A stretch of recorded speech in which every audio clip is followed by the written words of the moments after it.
entreprise du jour, Elevo, une plateforme de management qui permet aux entreprises une gestion plus réactive des collaborateurs et une meilleure proximité entre les managers et les équipes. Avec nous sur le plateau, son cofondateur et directeur général, Étienne Lescaron, bonjour. Bonjour. Alors pouvez-vous nous présenter dans ces grandes lignes la société et nous dire comment vous est venue cette idée ? Bien sûr.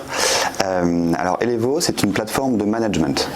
Et le constat de départ, qu'est-ce que c'est ? Eh bien, c'est qu'il y a une déconnexion croissante entre les attentes des collaborateurs et les entreprises. Un témoignage de ça, c'est le désengagement croissant qu'il y a dans les entreprises, qui coûte aujourd'hui plus de 12 000 € par an et par collaborateur. On parle même de 2/3 des millennials qui souhaiteraient démissionner dans les 2 prochaines années. Donc le problème est énorme. Et quand on interroge les démissionnaires de leurs entreprises, la raison numéro 1 qui ressort, avant le salaire par exemple, c'est la qualité du management. Et en effet, le management est resté depuis des années pas mal à l'ancienne. En France, hein ? En France, spécifiquement. Et par ailleurs, donc nous, l'équipe fondatrice d'Elevo, on a travaillé dans des startups ou des entreprises tech dans lesquelles il y a énormément d'efforts qui est mis, d'ailleurs malgré les hauts salaires, sur le management, les méthodes, la formation, etc.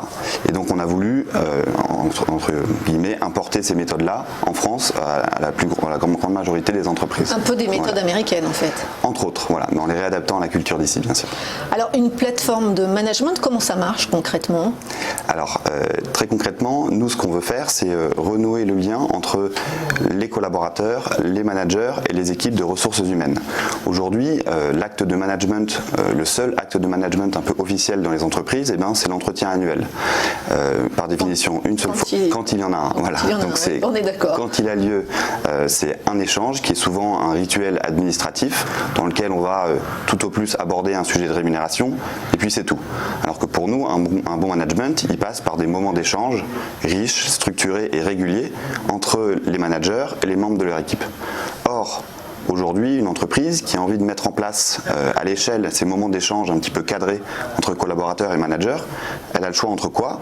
Entre soit bidouiller des processus avec du Word, du Excel à la main, en fait, des processus à la main, ou soit se diriger vers des plateformes en ligne, des plateformes RH en ligne, qui sont extrêmement lourdes et conçues à la base pour un besoin d'administration et pas du tout de coaching ou de développement des collaborateurs. Mais concrètement, qu'est-ce qu'il y a ? Il y a un rappel des entretiens, du feedback ? Tout à fait. Donc alors très concrètement, Elevo, ça permet de faire dans les grandes lignes 3 choses. 1. Organiser des moments d'échange qui soient plus réguliers et plus riches entre collaborateurs et managers, avec des rappels et un guidage tant pour le collaborateur que pour le manager pour se préparer au moment d'échange. Et ensuite, on a un suivi dans le temps de ces moments d'échange. Le deuxième point, c'est le suivi d'objectifs. Pour se mettre d'accord sur les attentes et les faire évoluer dans le temps, on a besoin d'avoir des objectifs qui soient clairs et mis à jour régulièrement. Fixer les objectifs une seule fois en début d'année, plus jamais les regarder avant la fin de l'année, ça n'a absolument aucun sens. Un vrai suivi des objectifs. Tout au long de l'année. Exactement, tout au long de l'année. Et le troisième élément, c'est tout ce qui est feedback entre collaborateurs. Donc dans un monde où on va travailler en mode projet, où on change de service, où on travaille avec énormément de gens, il n'y a aucune raison qu'on soit évalué uniquement par son manager. Du coup, on va mettre en place des méthodes de feedback entre collaborateurs, pas nécessairement liées à une évaluation, mais qui permettent aussi aux collaborateurs d'avoir plus d'éléments sur leur travail et de progresser. Ça, vous avez le sentiment que dans les grandes entreprises, je parle des grandes entreprises, ça n'a pas lieu déjà en France ? Alors en tout cas pas sous cette forme-là. Il y a des efforts qui sont mis en place, il y a pas mal d'efforts notamment dans la formation des managers, donc en effet apprendre à délivrer un bon feedback, apprendre à définir les objectifs, mais ensuite en termes d'outillage, de processus, il n'y a vraiment rien qui existe et donc on veut faire une plateforme très moderne pour accompagner les managers dans cette structuration du suivi de leurs équipes. Alors qui sont vos clients aujourd'hui ? Combien en avez-vous ? Alors aujourd'hui on a une quarantaine de clients et on a commencé à travailler principalement avec des startups en forte croissance. La raison, c'est que quand on est une start-up en forte croissance et qu'on atteint 50, 100, 200 collaborateurs à très grande vitesse, eh bien, on a un besoin très très fort. Très forte croissance. Voilà. Et donc, c'est le cas de beaucoup de nos clients, type chauffeur privé, United Credit, La Ruche qui dit oui, par exemple, meilleursagents.com, des entreprises qui grandissent très vite, souvent avec des managers relativement jeunes. Et donc, il y a un besoin de structuration du management. Et donc, on va les accompagner sur ces sujets-là, en les aidant à structurer et mettre en place des méthodes de management modernes. Et là, depuis cette année, on va travailler de plus en plus avec des entreprises plus grandes et plus établies qui ont un besoin de renouveau de leur management. Donc on va travailler par exemple avec Louis Vuitton sur la mise en place d'un feedback plus régulier sur certaines équipes de collaborateurs. Est-ce que il n'y a pas de secteur particulier? Là, vous nous parliez de start-up, on était plutôt dans la tech, mais exactement, vous êtes multisecteur. Tout à fait, on est multisecteur. Le choix de commencer dans la tech, c'était plutôt par réseau personnel et c'était plus simple de démarrer par là. Mais il n'y a pas de raison que Elevo puisse pas être utile à l'ensemble des entreprises. Alors comment fonctionne votre business model? Qui vous rémunère? Ces entreprises? Sous quelle forme? Alors le business model, il est assez simple, hein. C'est un abonnement annuel en fonction du nombre de collaborateurs dans l'entreprise, et puis ça s'arrête là. Donc c'est vraiment extrêmement simple, et on est sur un business model qui est très lisible et très compréhensible par les entreprises avec lesquelles on travaille, et on est un business model de logiciel et pas de conseil. On a un réseau de consultants qui va nous aider pour accompagner les entreprises dans leur transformation, mais nous on vend vraiment que la plateforme en ligne. Pas de formation, voilà. Vous avez peut-être des partenaires qui proposent la formation en parallèle, mais vous... Exactement. Nous ne proposons pas la formation. L'outil lui-même est tellement simple d'utilisation, si vous voulez, comme je sais pas, il n'y a pas de formation pour Facebook, pour Google, hein, c'est très simple. Donc nous on se base sur ces mêmes principes d'interface utilisateur pour avoir un outil extrêmement simple. Et le taux de réabonnement d'une année sur l'autre est important? Alors aujourd'hui, on a eu 100% de réabonnement des clients qui sont extrêmement contents. J'ai cité l'exemple de Louis Vuitton qui a mis en place donc un processus de feedback plus régulier, et j'ai cité également Chauffeur Privé, où là on va les accompagner vraiment sur la structuration de tout leur processus d'évaluation et de suivi des objectifs, tant individuels qu'à l'échelle de l'entreprise, objectifs collectifs également. Donc on est vraiment devenu une plateforme centrale dans cette entreprise. Et alors est-ce que l'entreprise est rentable aujourd'hui, ou est-ce que vous en êtes du financement? Alors on est du côté du financement, on est accompagné par des business angels qui sont tous spécialisés dans le logiciel cloud, donc qui est notre objet, qui nous accompagne dans le développement. Et puis en ce qui concerne la rentabilité, on est en phase d'expansion et d'investissement très fort pour croître et développer encore le produit, donc on n'est pas encore rentable. En revanche, là on projette déjà d'atteindre la rentabilité à la fin de cette année, donc le modèle se porte très bien. Est-ce que vous avez des concurrents directs sur ce segment?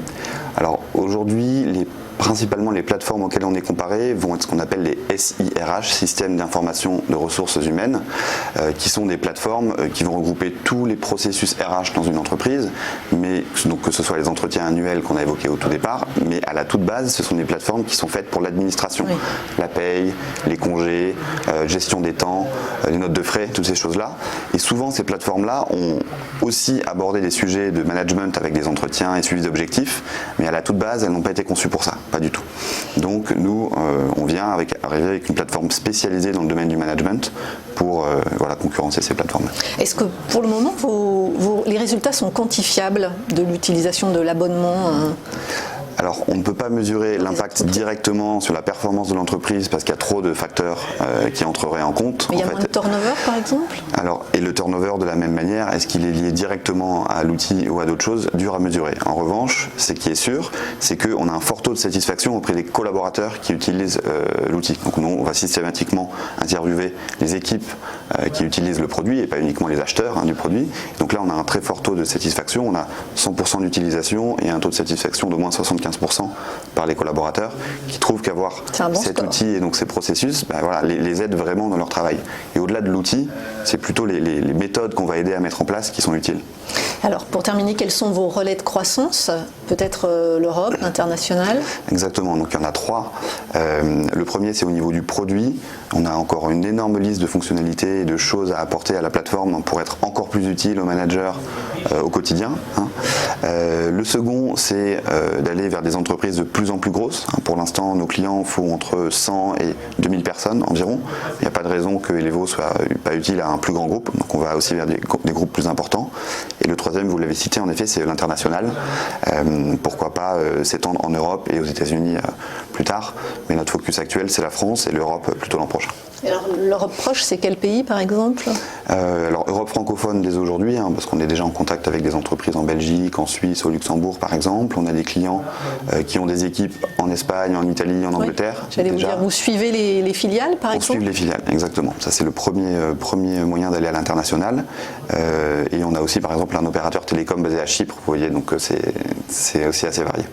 Juste une dernière question. Est-ce que vous avez le sentiment qu'aujourd'hui c'est facile pour un jeune entrepreneur de créer sa start-up? J'ai l'impression que sur le financement, en tout cas d'amorçage, on trouve aisément des fonds si évidemment le concept est bon. Tout à fait. Donc il y a deux choses. D'une part, tout l'accompagnement type BPI France, aide de Pôle emploi, enfin il y a énormément de choses qui font que au tout départ c'est relativement simple de mettre à jour un premier prototype et de se lancer. Dans un deuxième temps, en effet, il y a de plus en plus de business angels qui ont envie d'accompagner des jeunes entrepreneurs. Donc là, ça marche aussi plutôt bien. Après, ce qui arrive souvent, c'est qu'il y a un trou ensuite entre ce financement de business angel et les fonds d'investissement institutionnels type capital risque, où là, parfois, il y a un petit trou. Mais dans l'ensemble, en tout cas, je suis très content d'avoir monté mon entreprise ici et pas aux États-Unis, par exemple. En tout cas, on vous souhaite beaucoup de succès dans cette entreprise. Merci beaucoup, Étienne Lescamon. Je le rappelle, vous êtes directeur général et cofondateur de Elevo.